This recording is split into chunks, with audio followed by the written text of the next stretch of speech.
ప్రభునందు ప్రియులారా, మనము సమూయేలు 2వ గ్రంథంలో 19వ అధ్యాయము 26వ వచనాన్ని నుండి మనం చదువుకుందాం. సమూయేలు 2వ గ్రంథం 19వ అధ్యాయము 26వ వచనం నుండి చదువుకుంటున్నాం.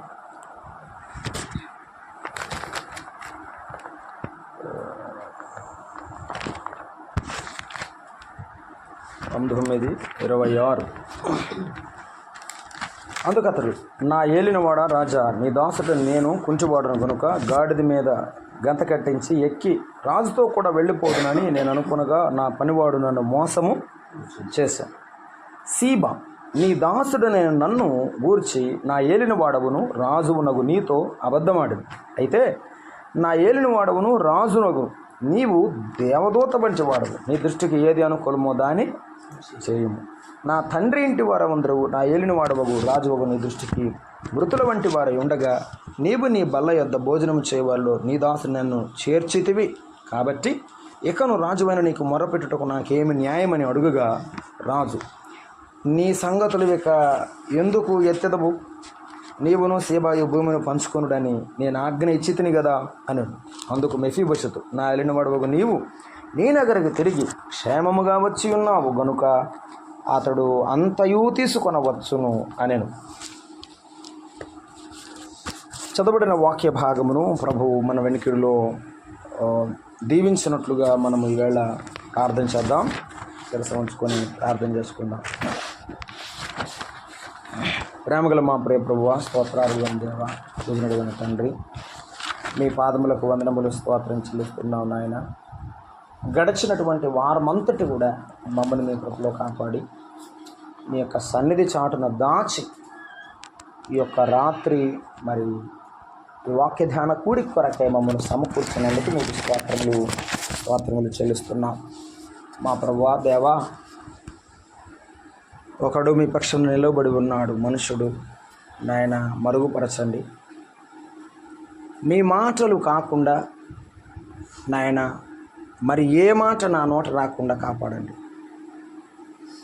మీరు పలికే ప్రతి మాట మా గుండెను తాకుచుండగా ఆత్మీయమైన అనుబంధం, ఆ ప్రభావం మేము చూడడానికి సహాయం చేయండి. మమ్మను నడిపించమని మీ చిత్తమునకు అప్పగించుకుంటూ యేసు ప్రభు నామమున ప్రార్థన చేసి వేడుకొంచున్నాము తండ్రి, ఆమేన్. ప్రభునందు ప్రియులారా, the love of God in the life of Mephibosheth అనే అంశాన్ని పొంగనూరులో ధ్యానం చేయడం జరిగింది. ఆఖరి భాగాన్ని ముగించలేదు కనుక ప్రభు చిత్తాన్ని బట్టి ఈరోజు ముగించాలని ఇష్టపడుతున్నాను. మొదటిగా దావీదు మెఫీబోషెతులో ఉన్నటువంటి వారి ఇద్దరికి మధ్య ఉన్నటువంటి సంబంధాన్ని మీ ముందు ఒక ఉపోద్ఘాతంగా చెప్పాలని ఇష్టపడుతున్నాను. ఇశ్రాయేలులకు మొదటి రాజు సౌలు అండి. ఆ సౌలు దేవుని చేత ఎంపిక చేయబడిన వాడు కానప్పటికీ కూడా దేవుని సేవకుని చేత అభిషేకించబడినాడు. సౌలు దేవుని ఘనపరచలేదు. సరిగదా ఆ పరిపాలనా కాలములో దావీదు దేవుని చేత అభిషేకించబడ్డాడని తెలుసుకొని దావీదు మీద అసూయపడినాడు. దావీదు యొక్క బలాన్ని, దావీదు యొక్క భక్తిని చూసి సౌలు అసూయతో నింపబడి అంతకంతకు తన కుటుంబము తాను నేరసిల్లెను అని బైబిల్ చెప్పుచున్నది. అదే సందర్భంలో తండ్రి ఎంతగా వ్యతిరేకించాడో సౌలు కుమారుడని యోనాతాను అంతగా దావీదును ప్రేమించాడు. వారిద్దరూ ప్రాణ స్నేహితులుగా ఉన్నారు. యోనాతాను దేవుని యొక్క వాగ్దానాన్ని నమ్మాడు. ఏమనంటే, దేవుడు అభిషేకించిన వాడు నిశ్చయముగా మా తండ్రి తర్వాత రాజవుతాడు అని నమ్మి దావీదుతో ఒక ప్రమాణము చేశాడు. ప్రమాణం చేసి, నన్ను, నా సంతానాన్ని జ్ఞాపకం ఉంచుకో, నీవు రాజువైన తర్వాత అని చెప్పి ప్రమాణం చేయడం జరిగింది. దావీదు చేసినటువంటి ప్రమాణం ప్రకారంగా తాను రాజు అయిన తర్వాత గిల్బోవా పర్వతం మీద చనిపోయిన సౌలు, యోనాతాను ఆ పరిస్థితుల ప్రభావం వలన చనిపోయిన వెంటనే ఒక సేవకుడు పరుగున వచ్చి ఇదిగో మహారాజు అయిన సౌలు ఆయన కుమారుడు అయిన తను చనిపోయాడు అనగానే ఆ రాజ అంతఃపురములో ఉన్నటువంటి చిన్నవాడైనటువంటి యోనాతాను కుమారుడైన మెఫీబోషెతు ఆ దాది చేతిలో నుండి త్వరగా ఆ బిడ్డను కాపాడే సందర్భంలో చేతిలో నుంచి కింద జారిపడినాడు. అప్పుడు తన 2 కాళ్ళు పోగొట్టుకున్నాడు. ఆ కుంటివాడైన మెఫీబోషెతు బ్రతికాడు. మిగిలిన వారందరూ కూడా చనిపోయారు. రిస్పా సౌలు యొక్క ఉపపత్ని, ఆమె పిల్లలు కూడా చనిపోయినారు. యాబేష్ గిలాదు వారికి సందర్భంలో వారు కూడా ప్రాణాలు పోగొట్టుకున్నారు. దావీదు సింహాసనం అధిష్ఠించిన తర్వాత నేను సౌలు కుటుంబానికి ఎవరికైనా ఉపకారం చేయడానికి ఎవరైనా బ్రతికి ఉన్నారా అని విచారించాడు. చేసిన ప్రమాణానికి కట్టుబడిన వాడు దావీదు, చేసిన ప్రమాణానికి తిరస్కరించిన వాడు సౌలు. మనము యేసుక్రీస్తు ప్రభువారిని నమ్ముకున్నాము కదండి. మనము నమ్ముకున్న తరువాత ఏదైతే ప్రమాణం చేసామో, ప్రభువా నేను లోకముతో బ్రతకను, ప్రభువా నేను ఈ ప్రపంచంలో సాతాను క్రియలు నేను చేయను అని ప్రమాణం చేశాను. ఆ ప్రమాణాన్ని మనం ఏం చేయాలి? గుర్తుంచుకోవాలి. దావీదు అరణ్యంలో ఉన్నప్పుడు దేవుని స్తుతించాడు, దేవునితో ఉన్నాడు. సింహాసనం మీద ఉన్నప్పుడు కూడా ఆ ప్రమాణాన్ని మర్చిపోకుండా కాపాడుకున్నవాడు దావీదు. మనము ఏ స్థితిలో ఉన్నా, స్థితుల గురించి వేరే వేరే స్థితిలోకి మారిపోయినా, అరణ్యంలో వాడు అంతఃపురంలోనికి వచ్చినా కూడా మారని మనసు దావీదులో ఉన్నది. మనం కూడా ప్రభు ఎదురు చేసిన ప్రమాణమును, ఆ తీర్మానాన్ని, ఆ రక్షణ తీర్మానాన్ని మనం ఎప్పుడు గుర్తుంచుకోవాలి. మనము లోకముతో రాజీ పడిన జీవితాన్ని మనం కలిగి ఉండాలి అని మనం చూడబోతున్నాం. అయితే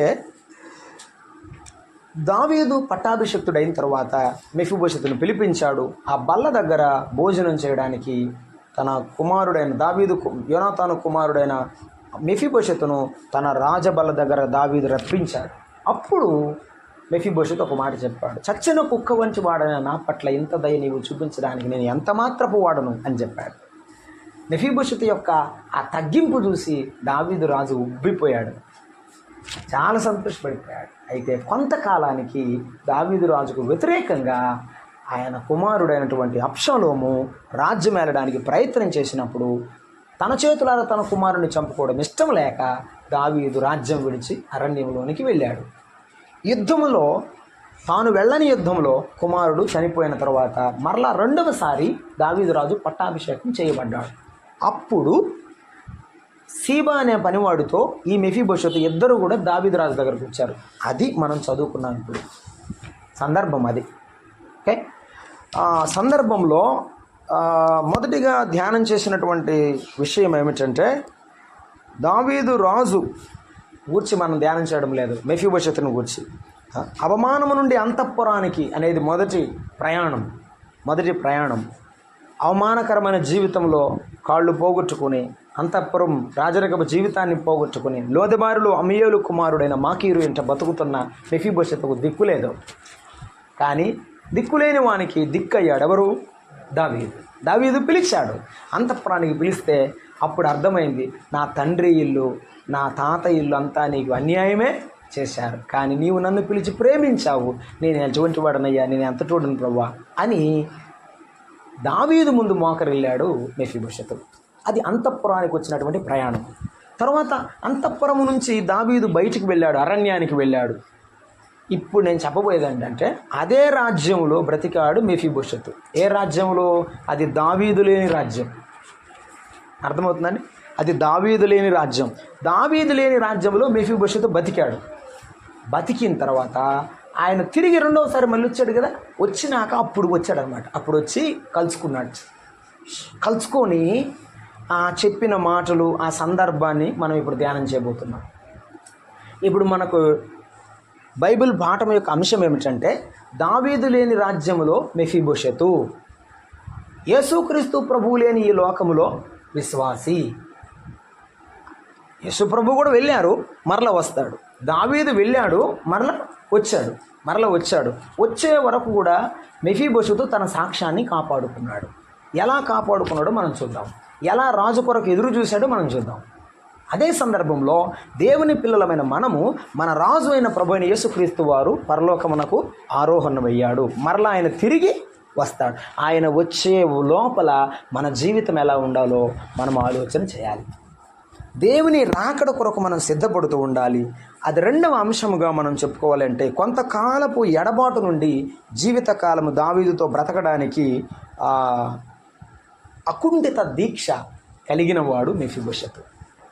నేను మొదటి మాట చెప్తున్నాను, దావీదు లేని రాజ్యంలో మెఫీబోషెతుకు చాలా సమస్యలు ఉన్నాయి, చాలా శ్రమలు ఉన్నాయి, అసంతృప్తికరమైన పరిస్థితులు ఉన్నాయి.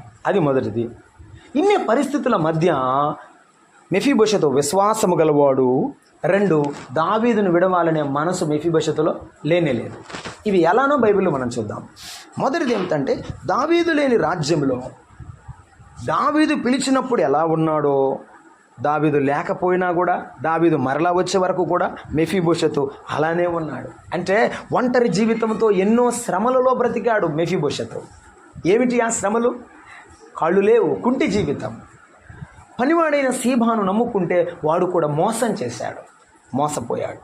రాజు కొరకు ఎదురు చూశాడు, కానీ నాకు ఇలా మోసం జరిగింది, నేను ఇలా కష్టాల్లో ఉన్నానని చెప్పి దావీదు రాజును మర్చిపోయినవాడు కాదు. మనం కూడా దేవుని పిల్లలమైన మనము మన అసంతృప్తి జీవితంలో ఎప్పుడూ కూడా మన రాజు అయిన యేసుక్రీస్తు ప్రభువును విడిచే మనసు మనకు ఉండకూడదు. దావీదు లేని రాజ్యంలో మెఫీబోషెతు యొక్క అసంతృప్తిని గురించి మనం ఒక మాట ఆలోచన చేద్దాం. 29వ వచనం చదువుతారా? 19వ అధ్యాయం 26వ వచనం, 19:26. అక్కడ 2వ సమూయేలు గ్రంథం. అందుకతడు, నా ఏలినవాడా రాజా, నీ దాసుడనైన నేను కుంటివాడను అని చెప్పాడు. చూడండి, నీ దాసుడనైన నేను కుంటివాడను అని చెప్పాడు. రాజకుమారుడే గాని నిస్సహాయుడు, సహాయం లేనివాడు. రాజకుమారుడే గాని కుంటివాడు, నిస్సహాయుడు, సహాయం లేనివాడు. ఆ మాట గుర్తుపెట్టుకోండి. మెఫీబోషెతు రాజకుమారుడే కానీ నిస్సహాయుడు. 2వది, పనివాడున్నాడు కానీ పనికిరాడు. సీబానే పనివాడున్నాడు, వాడు మోసం చేసే పనివాడు, ఏమీ పనికిరానివాడు, ఏ సహాయం చేయనివాడు. అన్నీ ఉన్నాయి కానీ అనుభవించలేని జీవితం మెఫీబోషెతుది. అయ్యా, ప్రభు ఇప్పుడు మనతో మాట్లాడేది ఏంటంటే, మన పరిస్థితి కూడా లోకంలో ఇంతే. ఎందుకంటే ఈ లోకాధికారి సాతాను. ఈ పాపలోకంలో మనం కూడా మెఫీబోషెతులాగా మనం కూడా చాలా బాధల్లో, కష్టాల్లోనే ముందుకు వెళుతున్నాం దేవుని నమ్ముకొని. అవునంటారా కాదంటారా? 2వ కొరింథీ పత్రిక 5వ అధ్యాయం 1వ వచనంలో మనము దేవుని వాక్యములు ఎలాగున జ్ఞాపకం చేసుకుంటున్నాం. 5వ అధ్యాయము 2వ కొరింథీ పత్రిక 3వ వచనంలో దేవుని వాక్యంలో మనం ఇలాగ చదువుతున్నాం. ఏమంటున్నాడు? భూమి మీద మన గుడారమైన ఈ నివాసము శిథిలమైపోయిన అని మాట్లాడుతూ 3వ వచనంలో అంటాడు, ఈ గుడారములో ఉన్న మనము భారము మోసుకొని మూలుగుతున్నాం. హార్ట్ కంప్లైంట్స్ అనండి, షుగర్ అనండి, ఎన్నో బాధలు, కష్టాలు, ఆర్థికపరమైన ఇబ్బందులు, వాటన్నిటి వలన మనం మూలుగుతున్నాం. మెఫీబోషెతు ఏమో కుంచివాడయి ఎవరు సహాయం చేసేవారు లేక అక్కడే పడి ఉన్నాడు. మెఫీబోషెతు నిస్సహాయుడు. కొన్నిసార్లు మనం అనుకుంటాం లోకంలో సహాయం మనకి ఎప్పటికీ దొరకదు, లోకం అసలు మనకు సహాయమే చెయ్యదు. ఎందుకన్నాడు? ప్రభు చెప్పాడు, అది నన్ను ద్వేషించను, అది మిమ్మల్ని సహా ద్వేషించను. ప్రభు చెప్పాడు. ఇంకంతే. అందుకని మనం ఈ లోకంలో మెఫీబోషెతు వలె యేసు ప్రభు కొరకు ఎదురు చూడాలి. అంత మాత్రమే కాదు, ఆయనే మన సహాయం అని ఆయన మీద మనము ఆనుకోవాలి. మెఫీబోషెతు అసలు ఎవరు లేరు, సహాయం ఎవరు లేరు. సీబా లేడు, దావీదు రాజు కూడా లేడు. కానీ మన రాజు మన పక్కనే ఉన్నాడు. మన రాజు మనకు సహాయం చేసే రాజు. 115వ కీర్తన 11వ వచనంలో దేవుని వాక్యం చూస్తున్నాం. యెహోవాయందు భయభక్తులు గలవారులారా, యెహోవాయందు నమ్మిక ఉంచుడి, ఆయన వారికి సహాయము, వారికి కేడము.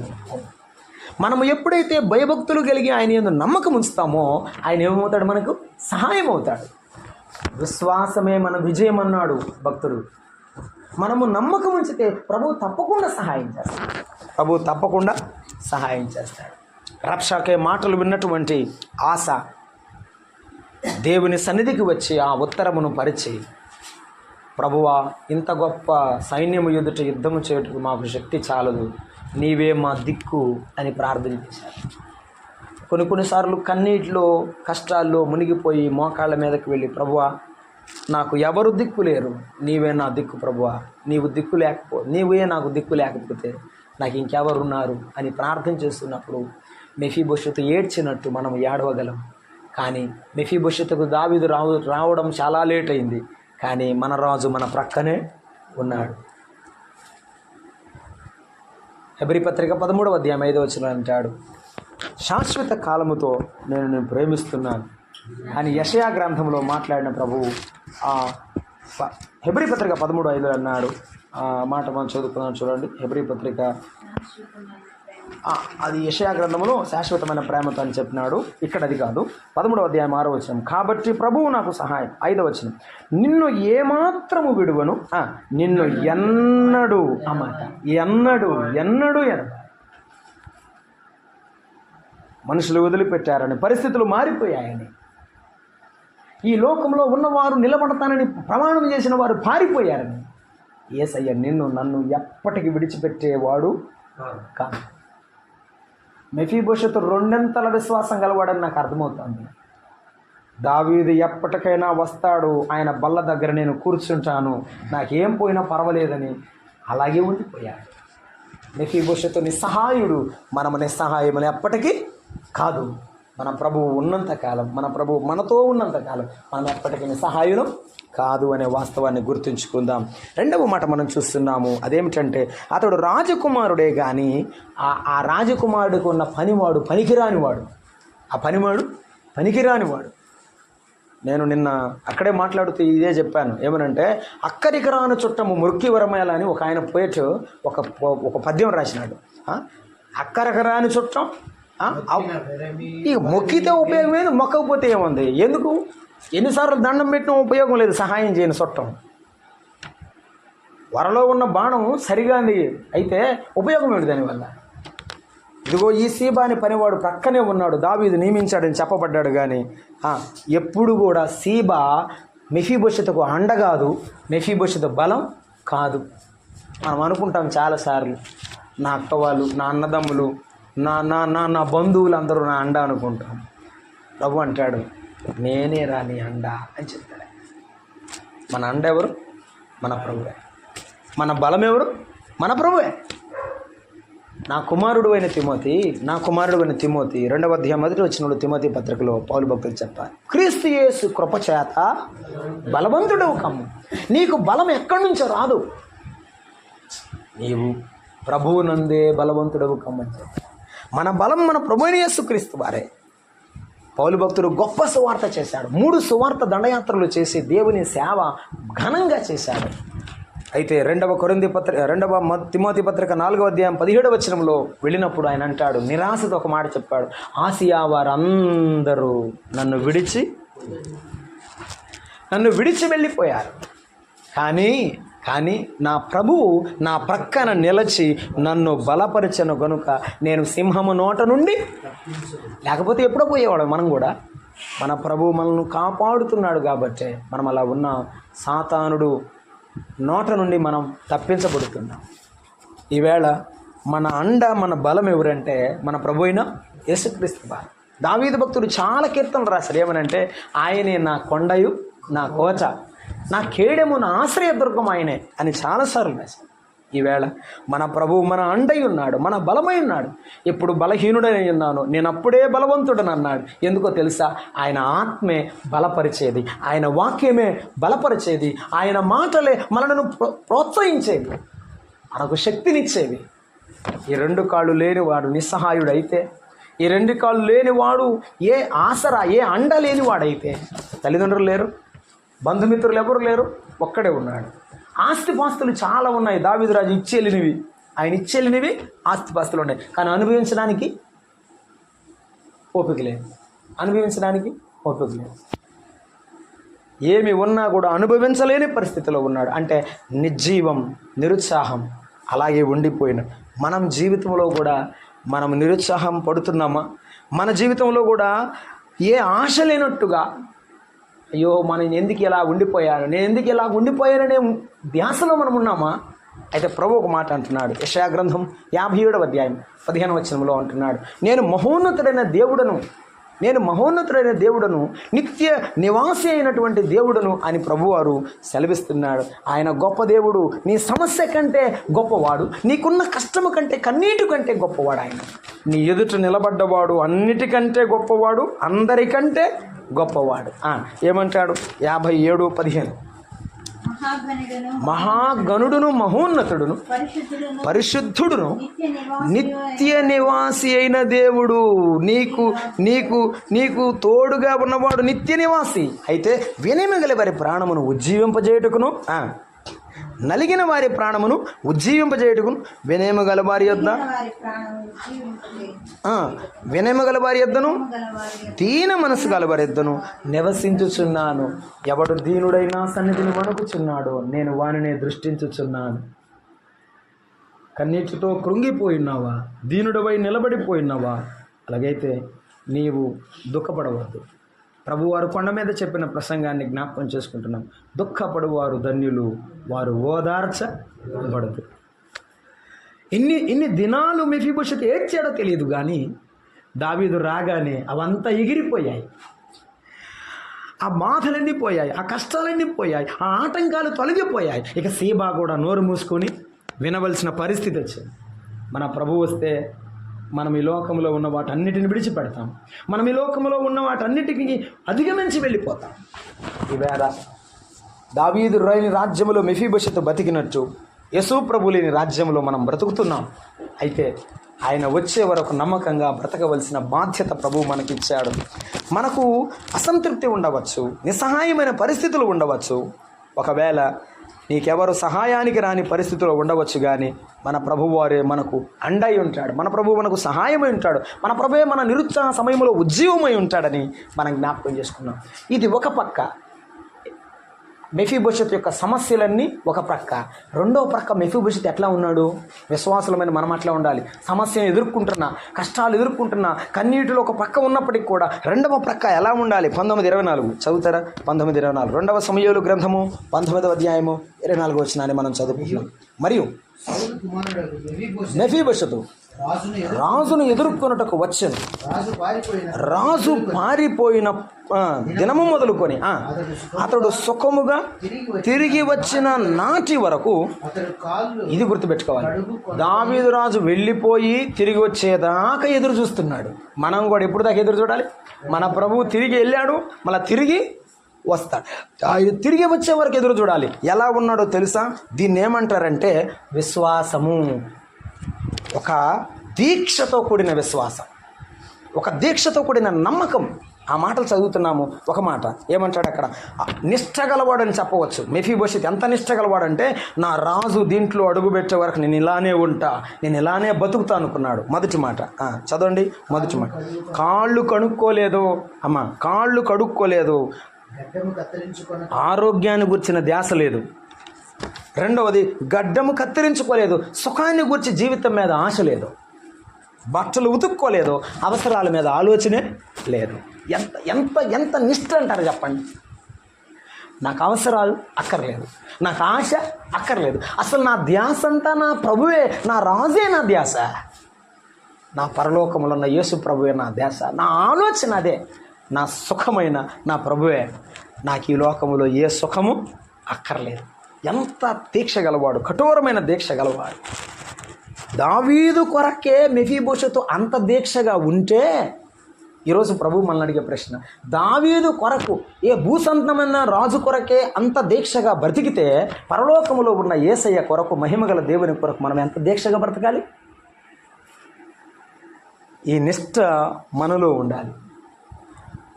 ఆరోగ్యం మీద ధ్యాస లేదు అనే మాటలు మనం చదువుతున్నప్పుడు పౌలు భక్తుడు చెప్పాడు,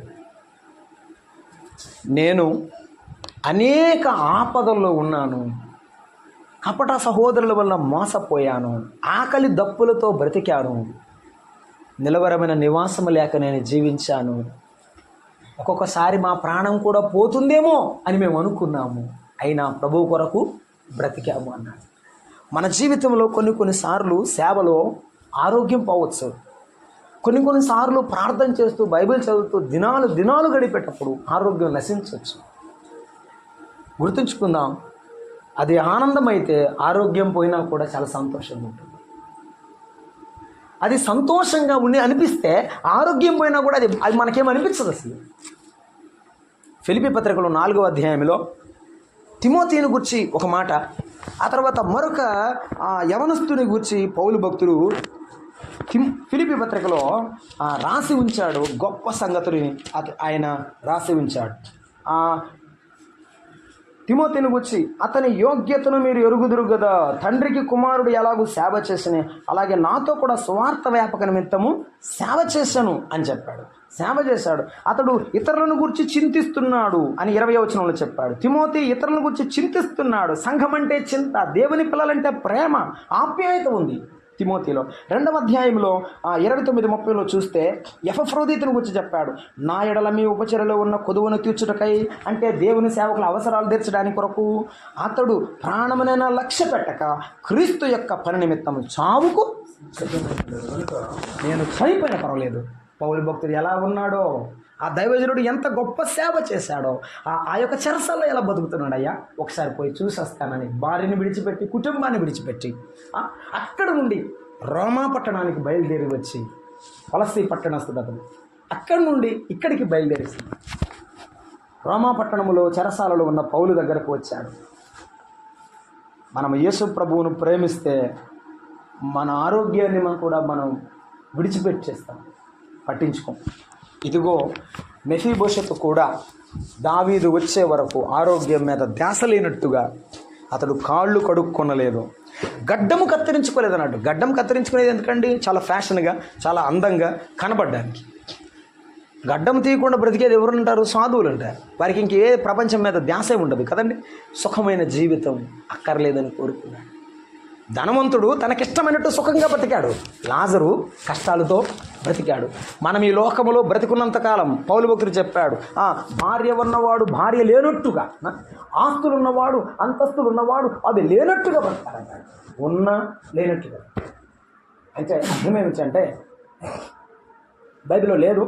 యోసేపు ఒక చిన్న చిత్రాన్ని తీశారు, అది నేను చూశాను. యోసేపు దగ్గర ఒక ఆయన వచ్చి, బానిసలు నువ్వు ఇంత గొప్ప పొజిషన్స్కి వెళ్ళిపోయావు, నీ గొప్ప అసలు నువ్వు వేసుకున్న దుస్తులు ఎంత ఖరీదైనవి, నీ జీవితం ఎంత గొప్ప సుందరమైనది, చూసావా నీ స్టార్ మారిపోయింది అని చెప్తుంటాడు. చెప్తే ఇది కూడా నాది కాదు అంటాడు. ఆయన ఏమన్నాడంటే, ఇది కూడా నాది కాదు, పొద్దున వేసుకున్నాను సాయంత్రం విడిచిపెడతాను, ఇది కూడా నాది కాదని. నాకు కలిగినది ఏదైనా నేను కొంతవరకే దాన్ని అనుభవించి వెళ్ళిపోగలను, కానీ ఏది నాకు శాశ్వతం కాదు అనుకున్న భక్తుడు మాత్రం తప్పకుండా ప్రభువులో ఆనందిస్తాడు, సంతోషం.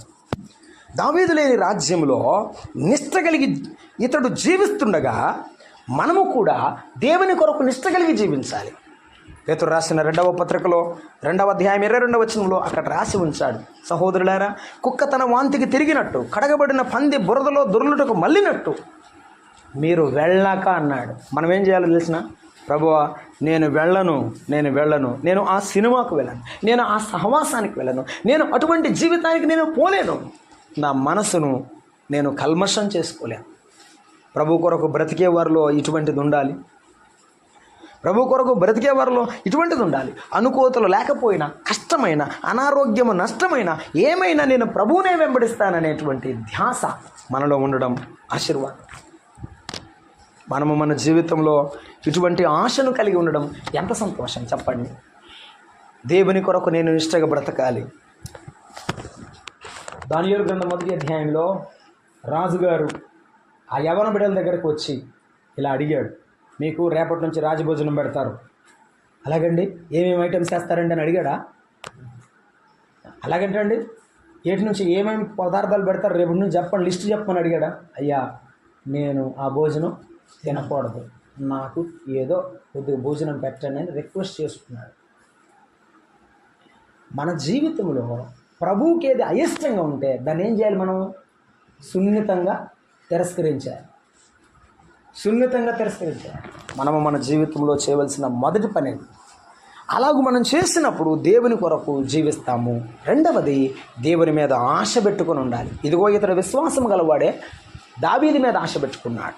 నిజమే, దుప్పి నీటి బాగుల కొరకు ఆశపడినట్లు దేవా నా ప్రాణము నీ కొరకు ఆశపడుచున్నదని కోరహు కుమారులు 42వ కీర్తన 1వ వచనంలో రాశారు. కాబట్టి మన ఆశ యేసు ప్రభు అయి ఉండాలి, మన ప్రార్థన ఆయన కొరకై ఉండాలి, మన యొక్క ఆరాధన ఆయన కొరకై ఉండాలి. అప్పుడు ఆయన మన తండ్రి అవుతాడు, మన ముందున్న కాపరి అయి నడిపిస్తాడు. పౌలు భక్తుడు ఒక మాట చెప్పాడు, నా మట్టుకైతే బ్రతుకుట క్రీస్తే, చావైతే లాభం. అది దీక్ష. ఒక మాట అన్నాడండి, నేనేమైపోదునో నాకు ఇక బయలుపరచబడలేదు, కానీ నేను రెండిటి మధ్య ఎదుకునబడి ఉన్నాను. నేను ఎక్కడ ఉంటే ఆయన సేవ చేస్తాను. ఒకవేళ వెడలిపోతే, చనిపోతే నా ప్రభు దగ్గర యుగాయుగంలో నేను ఆయనతో బ్రతుకుతాను. నాకేదైనా ఓకే. ఇది దేవుని పిల్లల యొక్క తెగింపు అవుతుంది, నిష్ఠ కలిగిన జీవితం అవుతుంది. మెఫీబోషెతులో ఆ నిష్ఠ గల జీవితం ఉంది. రెండవది విశ్వాసం ఉంది. ఏముంది? విశ్వాసం ఉంది. ఏమని? దావీదురాజు వస్తాడో లేదో, ఎందుకు వచ్చిన గొడవలే, ఇంతో కాంప్రమైజ్ అయిపోదాం అని అనుకోలేదండి. వస్తాడు అని నమ్మాడు. అది విశ్వాసం. అందుకని అంత నిష్ఠగా బ్రతికాడు, లేకపోతే బ్రతకడు. మనం కూడా దేవుని వాక్యాన్ని నమ్మితే, ఆయన రాకడను నమ్మితే అలాగే ఉండాలి. 2వ పేతురు పత్రిక 1వ అధ్యాయం 16వ వచనంలో ఇలాగ రాయబడి ఉంది, ఎలయనగా చమత్కారముగా కల్పించిన కథలను అనుసరించి ప్రభు అయిన యేసుక్రీస్తు యొక్క శక్తిని, ఆయన రాకడను మేము మీకు తెలుపలేదు అన్నాడు. మనం చదువుతున్న బైబిల్ కథ కాదు. మనం చదువుతున్న బైబిలు వాక్యము కథ కాదు. ఆయన రాకడను గుర్చిన వర్తమానం కథ కాదు. మొదటి పత్రికలో రాశాడు, దైవావేశం వలన ప్రతి లేఖనం బుద్ధి చెప్పుటకు మన కొరకు రాయబడి ఉండగా, యేసు ప్రభు రాకడను కూర్చిన మాటలు ఇదేదో కొత్త కథలాగా ఉందని వినడానికి కాదు, కానీ మన ప్రభు వస్తాడు, మన కష్టాలన్నీ ఎగిరిపోతాయి, ఈ శరీరంలో ఉన్న బాధలు ఎగిరిపోతాయి, మన ప్రభువుతో అలాగున ప్రభు కొరకు మనం వెళ్ళిపోతాము అనే వాస్తవాన్ని మనము తెలుసుకుంటాం. ప్రభువుని నమ్ముకున్న ప్రియమైన మిత్రుడారా, సహోదరుడారా, దేవుని పిల్లలమైన మనం విశ్వాసంతో జీవించాలి. ఏమని విశ్వసించాలి? ప్రభు రాకడ వస్తుందని. అదే తెస్సలోనిక మొదటి పత్రిక 4వ అధ్యాయంలో పౌలు భక్తుడు చెప్పినట్లు, ఆర్భాటముతో, ప్రధాన దూత శబ్దముతో, దేవుని బూరతో పరలోకం నుండి ప్రభువు దిగి వస్తాడు. ప్రతి విశ్వాసి ఇది నమ్మాలి. యేసు ప్రభు పరలోకము నుండి వస్తాడు, ఆయన మధ్యాకాశం మీదకు వస్తాడు. నమ్మిన మనం, సజీవులమైన మనం అలాగున ఆయన కొరకు ఎత్తబడతాం. ఇది విశ్వాసం. ఎత్తబడతాము, అది విశ్వాసం. మృతులు మొదట లేచినగా ఆ మీదర సజీవులమైన మనము ఏకముగా వారితో పాటు యేసు ప్రభుని ఎదుర్కొన్నట్టుకు మేఘముల మీదకు కొనిపోబడుదుము. ఇది రెండవది, సదాకాలం ఆయనతో కూడా జీవిస్తామనే విశ్వాసాన్ని అనుకుంటాం. ఇది రెండు. మీరు నేను ఇలా అన్నాను కాదు, మీరు అబ్రహాం గురించి, ఇస్సాకు గురించి, ఏదైనా గురించి చెప్పండి, మర్చిపోకుండా వింటారు. ఇలాగున ప్రభు అయిన యేసుక్రీస్తుని గురించిన సందర్భాన్ని గురించి మాట్లాడేటప్పుడు మాత్రం ఇష్టం ఉండదు, నచ్చదు కొంతమంది. అంటే అర్థం ఏంటంటే, they receive it as it is, ఎలా ఉందో అలా రిసీవ్ చేసుకుంటారు. అంత తృష్ణగా, ఆశగా రిసీవ్ చేసుకోలేరు. మీరు డాక్ట్రినల్ గురించి చెప్పారనుకోండి, ఇలా ఉండాలి, అలా ఉండకూడదు అన్నారనుకోండి, ఏమనిపిస్తుంది? అది మనకి చెప్తున్నారు, అది మనం వింటున్నాం అనుకుంటారు. విశ్వాసి క్రమంగా జీవించాలని క్రమాన్ని గురించి మాట్లాడితే ఇష్టం ఉండదు. అబ్రహామును దేవుడు దీవించాడు, ఇస్సాకును ఆశీర్వదించాడు అని చెప్తూ ఉంటే, నన్ను కూడా అట్లనే దీవించి ప్రభు వారి మనసులో అనుకుంటా, నవ్వుకుంటా వింటారు. అబ్రహాము పడిన కష్టాన్ని గురించి ఎప్పుడైనా ధ్యానం చేస్తే అర్థమవుతుంది. ఒక పక్క ప్రేమించిన లోతే ప్రేమించడు, కానీ వాని కోసం పరిగెత్తాలి. ఆ ప్రేమ ఎలా వచ్చిందో అబ్రహామును అడగాలి. నన్ను ప్రేమించండి, నిన్ను ప్రేమించిన వారి కొరకు మనం పరిగెత్తేటప్పుడు ఆ ప్రేమ క్రీస్తు నాకు ఇచ్చాడని మనం ఇండైరెక్ట్గా వారికి చెప్తున్నట్టే లేదు. ఎవరు మనం ప్రేమించిన వారిని మనం ప్రేమిస్తున్నామంటే అది క్రీస్తు ప్రేమ. యేసు ప్రభు మనల్ని ప్రేమించాడు కాబట్టి మధ్యాకాశానికి దిగి, ఆయన దిగి రావాల్సిన అవసరం లేదు, కానీ నిన్ను నన్ను ప్రేమించి దిగి వస్తున్నాడు. నా ప్రభు వస్తున్నాడు, నేను వెళ్ళిపోతాను. నాకు చాలా చాలా ఇష్టమైన మాటలు ఉయ్యూరు ఇమానుయేల్ గారు దైవజనులు చెప్పేవాళ్ళు. ఇద్దరు తిరగలు విసురుతుంటే ఆ తిరగలు విసిరాము, ఒక ఆమె నమ్ముకుందట, ఒక ఆమె నమ్ముకోలేదట. ఈ నమ్ముకున్నాము యేసు ప్రభుని గురించి చెప్తామంటే ఈమె వినడం లేదు. పైన యేసు ప్రభు వచ్చాడట మధ్యాకాశంలోకి. తిరగలిసిరాముడు ఇసుతనే వెళ్ళిపోయిందట. ఈ గిరిశ్రాముడు కూడా అంట ఏది ఇది, ఎప్పుడు యేసు ప్రభు అని చెప్తూ ఉంటుంది, ఈ పిచ్చిది యేసు ప్రభు పిచ్చిది అని చెప్తుంది. మనం అట్లనే కనపడతాం జనానికి, కానీ యేసు ప్రభు వస్తుంది మనం ఏమైపోతాం? రివ్వున ఒక రెప్పపాటు జివ్వున మేఘాలతో నవ్వుకుంటూ మనమంతా ఎగిరిపోదము. మరణమా, నా యేసయ్య నీ మీద జయమిచ్చాడు, ఈరోజు నేను వెళ్ళిపోతున్నా. టాటా. లోకమా, నీ మీద నాకు జయమిచ్చాడు, నేను వెళ్ళిపోతున్నా. నాకు అక్కర్లేదు. కన్నీరా, నాకు అక్కర్లేదు, నీతో వెళ్ళిపోతున్నా. రివ్వున ఒక రెప్పపాటు జివ్వున మేఘాలపై నవ్వుకుంటూ మనమంతా ఎగిరిపోదము. వస్తారా మీరెవరైనా, వస్తారా మీరెవరైనా, గొర్రె పిల్ల రక్తములో శుద్ధి నొందినా వారి కొరకు కట్టబడెను ఆ రాజ్యము. బంగారు వీధులలో కట్టబడిన బంగారు పట్టణముకు పోదమా, బంగారు పట్టణముకు పోదమా. అవును, సదాకాలం యేసు ప్రభువుతో ఉండడానికి వెళ్దాం. నేను చిన్నపిల్లలప్పుడు మా అమ్మ వాళ్ళు పెద్దవాళ్ళు, చాలా పెద్దవాళ్ళు పాడేవాళ్ళే, మహారాజు ఎప్పుడు వస్తాడో, నీ రాకడ ఎప్పుడో ప్రభువా మేము ఎదురు చూస్తున్నాం. అవును, సంఘం ఎదురు చూడాలి, దేవుని పిల్లలు ఎదురు చూస్తారు. లోకం మనది కాదు, పరలోక రాజ్యమే మనది, ఆయన వారసత్వమే మనది. ఆఖరి మాట ఏంటంటే, మెఫీబోషెతు దావీదును విడువని స్వభావం ఉంది. ఏమిటి? విడువని స్వభావం. చూడండి, కుంటివాడు, కాళ్ళు పని చేయి, నాకెందుకులే అనుకున్నాడా? ఆ సేబాన్ని బతిని ఆడుకొని దావీదు రాజు దగ్గరికి వెళ్తానని వచ్చాడు. కొంతమంది ప్రార్థనకు రమ్మంటే చాలా సాకులు చెప్తారు. ఎన్ని సాకులు ఉన్నా కూడా రావడానికి ప్రయత్నం చేస్తే ప్రభు ఏం చేస్తాడు? సహాయం చేసి తీసుకుని వస్తాడు. కొంతమంది అలా రాకుండానే ఉంటాడు. ఇదిగో అతడు కుంటివాడైనా సాకులు చెప్పలేదు యేసు ప్రభు దగ్గరికి రావడానికి, దావీదు దగ్గరికి రావడానికి ప్రయత్నం చేశాడు, తప్పకుండా వచ్చాడు. పనివాడు మోసం చేసినా మోసపోయినా కూడా దావీదు మీద ప్రేమ తగ్గలేదు. చాలామంది, కొంతమంది ఏంటంటే ప్రభు అంటే ఇష్టమేనండి, కానీ దేవుడు నమ్ముకున్న వాళ్ళే మమ్మల్ని మోసం చేశారు. అసలు పాస్టరే మోసం చేశాడండి, కాబట్టి ప్రార్థనకి రావట్లేదు. మేము పాస్టర్ కూడా మనిషే, ప్రార్థనకు వచ్చేవాళ్ళు కూడా మనుషులే, కానీ యేసయ్యను చూడాలి. నీవు యేసయ్యను చూసినప్పుడు నీకేమీ కనపడదు, నాకేమీ కనపడదు. కాబట్టి విడువని స్వభావం ఎప్పుడు ఉంటుందంటే, కష్టాల్లో కూడా ప్రభువు కొరకు నడిచేటువంటి జీవితంలో మనకు ఉంటుంది. ఏమి లేకపోయినా కూడా ఎదురు చూస్తున్నాడు. ఎంత మంచి మనసు తెలుసు. ఏమి లేకపోయినా దావీదు నాతో ఉన్నాడనే తృప్తి చాలు. ఆఖరి మాట చదివి నేను ప్రార్థన చేస్తాను. 19:30 అంటాడు, అందుకు మెఫీబోషెతు, నా ఏలినవాడవు నీవు నీ నగరికి క్షేమముగా తిరిగి వచ్చి ఉన్నావు గనుక అదంతయు అతడు తీసుకొని వచ్చాడు. ఇక నాకు అక్కర్లేదు, అసలు ఈ ఆస్తి ఒకవేళ సేవ మొత్తం ఆస్తి తీసుకో, నాకు అక్కర్లేదు. రాజా, నువ్వు వచ్చావు, నాకంతే చాలు. నేను నీ బల్ల దగ్గరికి వచ్చేస్తానయ్యా, నీ రాజ్యంలో నీతో పాటు ఉంటాను. నేను చనిపోయే వరకు ఎలా బతుకుతాను. నాకు పనోడొద్దు, నాకు ఆస్తిపాస్తులు వద్దు. నా రాజా, నీవు మాత్రము నాకు చాలు. యేసు ప్రభు దగ్గరికి వెళ్ళి, నీ గదిలోనికి వెళ్ళి, ప్రభువా నీవు నాకు తోడుంటే చాలు, నాకేది అక్కర్లేదు నాయన.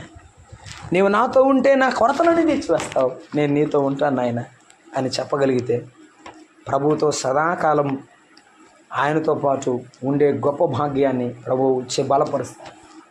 అలాగ చేయుటకు మన విశ్వాసంలో ప్రభు తన శక్తిని చూపి నడిపించునుగాక. ప్రభు తన వాక్యమును మన కొరకు దీవించునుగాక. ప్రార్థన చేద్దాం. ప్రేమగల తండ్రి, స్తోత్రారుడు అని దేవా, పూజనుడు అని తండ్రి, మీకు వందనాలు, స్తోత్రాలు. ఈ రాత్రి వేళ మాతో మాట్లాడిన మీ కొన్ని మాటలను బట్టి వందనాలు. దావీదులోని రాజ్యంలో మెఫీబోషెతు ఎలాగో నిష్ఠగా బ్రతికాడు, సమస్యల్లో ఉన్న విశ్వాసముతో విడువని మనసుతో ఎలాగున ఎదురు చూశాడు. మేము కూడా మా తండ్రి మా కొరకు ప్రాణమిచ్చిన మా తండ్రి, మీ కొరకు ఎదురు చూసే భాగ్యం దయచేయండి. మాలో నిరుత్సాహం, మాలో అవిశ్వాసం లేకుండా చేయండి. మీ వైపు చూస్తూ సాగిపోయే భాగ్యము దయచేయండి.